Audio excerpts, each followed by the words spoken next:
En estos minutos finales vamos a ver la segunda parte de estos conceptos elementales en epilepsia. Para eso vamos a describir las epilepsias focales del adulto, que son dos las más frecuentes, la del lóbulo temporal y el lóbulo frontal.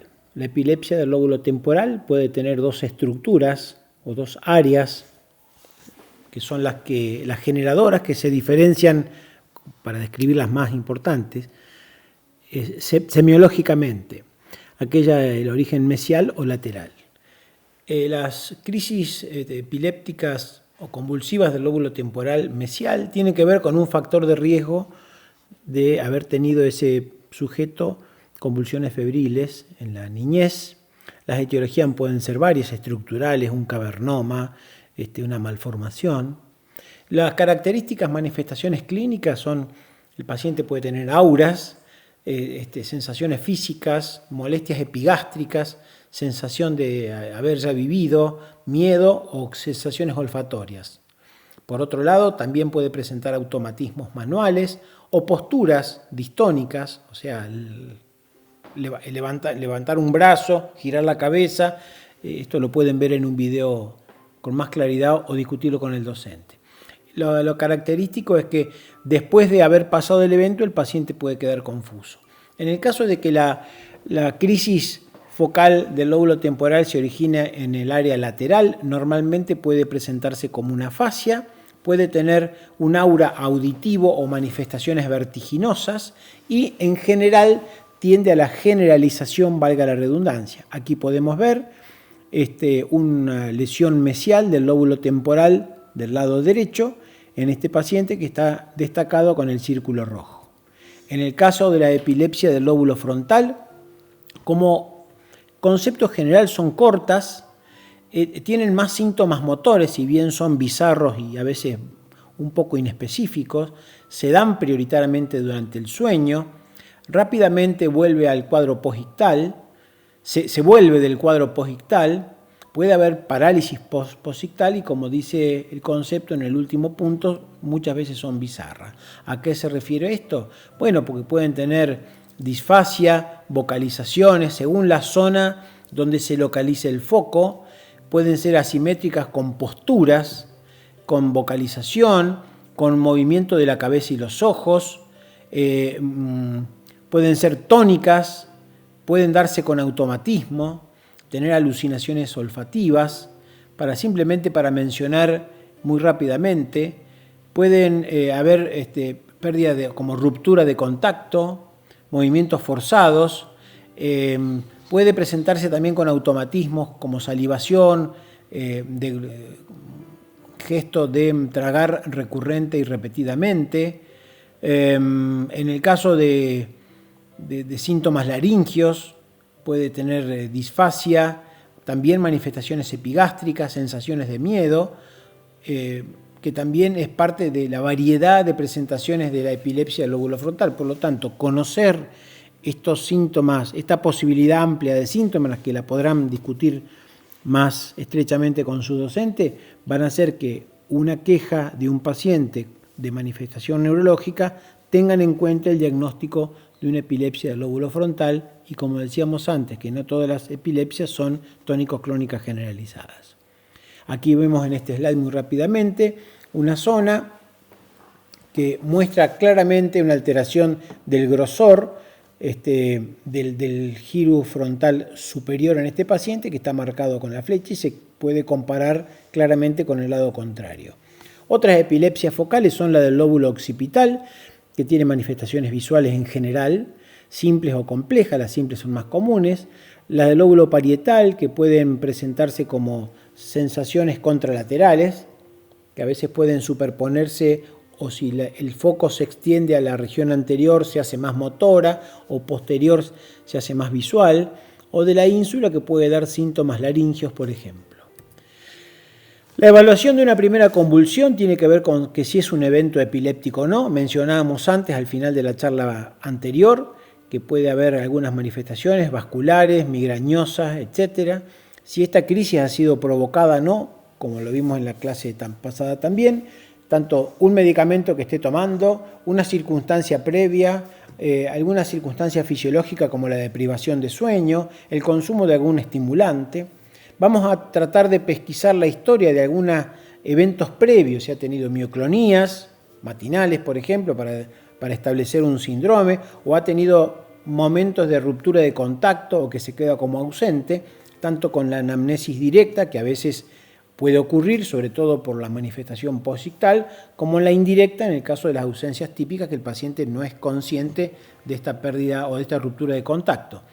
Si hay evidencia de ser sintomática, si el paciente está en un contexto de una enfermedad general, sistémica, si hay alteración de conciencia, cómo está su laboratorio, si tiene otros síntomas asociados sistémicos, si tiene manifestaciones posictales, el paciente después de la convulsión queda con una hemiparesia del lado derecho, bueno, podemos presumir que ese es un síntoma focal posictal. Por supuesto que otro elemento también para compatibilizar el diagnóstico de convulsión hace que busquemos la mordedura lateral de la lengua, si ha tenido fracturas o no, a veces una luxación puede ser manifestor de eso, si ha tenido incontinencia de esfínter, para mencionar los datos semiológicos más comunes. Por eso, en los pasos siguientes vemos el tipo de convulsión, si es un tipo de epilepsia, si es focal, si es generalizada, si constituye un síndrome de los que describimos antes, que son numerosos, que se dan sobre todo en los niños y los adolescentes, si puede haber una etiología probable, estructural, sintomática o alguna de las 6 que hemos mencionado antes, o la comorbilidad que puede tener en este caso, que tiene que ver con la evaluación inicial y con el seguimiento y con la comorbilidad, sobre todo por los medicamentos que puede estar tomando el paciente, para considerar solo uno de los aspectos. Entonces, ante una primera convulsión, yo voy a resumir muy rápidamente, ustedes lo pueden ver este diagrama, disculpen que está en inglés, pero es la forma más fácil de copiarlo y pegarlo. También corresponde a la revista Continuum, en el cual vamos a ver si es este algoritmo lleva para ser práctico a 2 instancias, a determinar si es un evento, si es una convulsión sintomática, secundaria a algo, o si es de origen indeterminado y que no es provocada por ninguna causa de las que ya hemos revisado, por lo cual uno puede llevar al diagnóstico de que es una epilepsia. Y en ese caso, considerar como la primera convulsión no provocada, y al ser no provocada uno presume que puede ser un cuadro epiléptico. Para ver muy rápidamente, el tratamiento tiene que ver con que la epilepsia, si es focal, podemos tener estas 2 consideraciones, si son generalizadas. Los síndromes epilépticos que tienen la particularidad a veces de que responden prioritariamente y casi exclusivamente en algunos casos a cierto anticonvulsivante, si son generalizadas, o si tienen algún rasgo sindromático o son más específicas como el síndrome de Lennox. En este caso hablamos de resistente. Si la epilepsia es resistente quiere decir que persisten las crisis a pesar de estar medicado. Y uno puede, en términos generales, tener un primer tratamiento que cuando es adecuado y adecuado al tipo de epilepsia que tiene y el paciente no responde, vemos que tiene un dosaje de droga adecuado, uno puede tener una segunda oportunidad, que esto es cambiando la droga o adecuando o sumando otro nuevo antiepiléptico. Y en el caso que ya falle a 2 o más antiepilépticos dados adecuadamente, de acuerdo a la patología que tiene o el síndrome que tiene, que sea el adecuado, y que considerando que tiene un dosaje en sangre en rangos normales, bueno, uno debería referir ese paciente para estudio, que son los menos y que son los que se pueden adecuar un mejor tratamiento en un centro especializado. Dentro de las emergencias en epilepsia tenemos el estado convulsivo o estatus epiléptico o estado de mal, que se lo suele llamar también, en el cual se lo define porque el paciente tiene actividad convulsiva continua por 30 minutos o múltiples convulsiones, pero que no llega a recuperar la conciencia entre los eventos. Puede considerarse, si este fenómeno se denomina refractario, cuando uno hace la primera y segunda línea de medicación, que ya vamos a ver ahora, y sigue, y súper refractario cuando falla la tercera línea de medicación. Y hay que tener en cuenta que esto es una emergencia en neurología, porque el estado convulsivo genera un potencial daño neurológico, tiene la capacidad de generar alguna secuela. Entonces decimos que el mecanismo del estado epiléptico es una actividad excitatoria continua con pobre o ninguna posibilidad de inhibición. Puede ser una complicación de un paciente con una epilepsia, o el debut de un epiléptico es más inusual, pero también puede presentarse en las crisis agudas sintomáticas. Por ejemplo, un tumor que debute con un estado convulsivo o una encefalitis con un estado convulsivo. Por supuesto que hay que tener manifestaciones en resonancia que pueden apoyar el diagnóstico, como las causas que les he mencionado recién. Y aquí el mecanismo neuroquímico es complejo y tiene que ver con apertura de canales, liberación continua de neurotransmisores excitatorios, fosforilación de proteína, lo que en definitiva en su conjunto va a traer el daño potencial neuronal subsiguiente. Estos estados epilépticos, o sea, las convulsiones continuas o las convulsiones repetidas sin recuperar la conciencia, se dividen en dos grandes tipos. El estado convulsivo, que es aquel que tiene manifestaciones evidentes, sea focales, por ejemplo, el paciente sacude un brazo en forma tónico-clónico, en forma continua, y la medicación no logra detener esa manifestación sintomática, o puede ser generalizado. En este caso es fácilmente visible, pero hay circunstancias y tenemos que saber que está el estado epiléptico no convulsivo, en el cual el paciente, digamos, a la impresión clínica está como dormido, o está como en coma, o está como inconsciente, y en realidad está con su cerebro que está descargando recurrentemente, pero no tiene una expresión grosera a simple vista. A veces hay algunos datos pequeños que nos pueden orientar, como un parpadeo, pequeños gestos, etc. Y hay una circunstancia en la cual que tenemos que prestar mucha atención, que son aquellos pacientes que tienen convulsiones repetidas, con frecuencia. No entra en la definición, pero es un factor de riesgo para estatus, ¿sí? Puede darse en epilépticos, son pacientes que pueden tener 4 o 5 crisis en un día, y al otro día las repiten, y ese paciente es muy fácil que puede entrar en un estado convulsivo.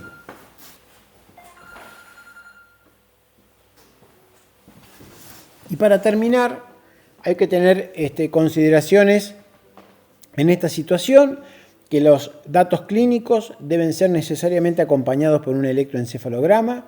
El manejo debe ser agresivo, porque es una circunstancia que genera daño potencial. El manejo debe ser temprano, no es observarlo y ver qué pasa. Entonces, las pautas de manejo para el estado epiléptico son asegurar una vía, la extracción de sangre para ver algún factor metabólico o un dosaje, drogas, etc. El manejo prehospitalario, que puede hacerse con la prescripción de midazolam 10 miligramos intramuscular, lo que facilita mucho, ya que a veces el paciente con crisis y los movimientos es muy difícil encontrar una vena. Los fármacos de primera línea, los vemos aquí, son lorazepam, midazolam o diazepam. Segunda línea, los que están mencionados aquí, como la tercera línea. Para ir terminando, entonces decimos que en un estado convulsivo o un estado de mal, hay que estabilizar al paciente, asegurarle la vía, por supuesto, controlar la presión arterial, hay que hacer una glucosa y un acceso venoso. Bueno, los fármacos de primera, segunda y tercera línea, que los pueden ver acá. Y en el caso de que sea un estado epiléptico súper refractario, aquel que no ha respondido a la terapia convencional, o sea, los 3 niveles de droga, uno puede tener otras alternativas que son la ketamina, anestésicos, dieta cetogénica, la hipotermia, hasta inclusive la terapia electroconvulsiva. Entonces, teniendo en cuenta el estado epiléptico, debemos conocer las complicaciones de estos pacientes, que muchas veces son las que los llevan a la muerte, como el fallo multiorgánico, la sepsis, se agrega polineuropatía o miopatía del paciente crítico o la embolia de pulmón, y en este caso hay que tener en cuenta que el 50% de estos estados epilépticos son sintomáticos. Encefalitis, traumatismo de cráneo o accidente vascular, o puede ser por exacerbación de patologías previas. En el caso de las encefalitis autoinmunes, que constituye hoy un porcentaje importante de la causa de estos pacientes, que generalmente afecta a jóvenes, puede tener mortalidad, si bien bien tratada y a tiempo, se caracteriza por la presencia de anticuerpos, que son contra las neuronas o la superficie neuronal, bueno, y tiene un tratamiento. Por lo tanto, las encefalitis autoinmunes son un grupo especial de causa de estado epiléptico que hay que tenerlo en cuenta en el último tiempo.